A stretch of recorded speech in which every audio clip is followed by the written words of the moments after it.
Today, the Home Depot Foundation's hard at work.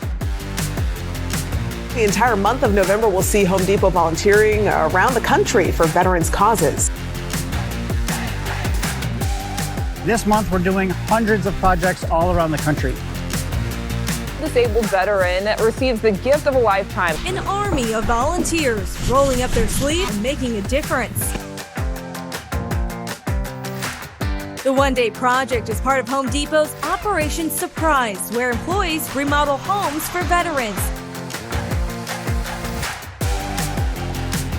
I never thought I'd be a recipient. This is fantastic.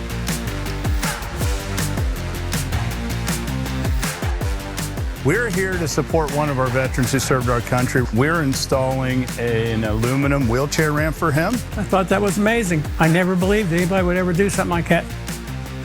I love these volunteer projects. The least I can do is come out here a couple hours out of my day and do whatever I can for them. You just can't imagine all these people out here to do this for me. It's wonderful. I'm a Navy veteran myself, and honestly, I feel like I am helping family when I do these projects. I'm just so thrilled.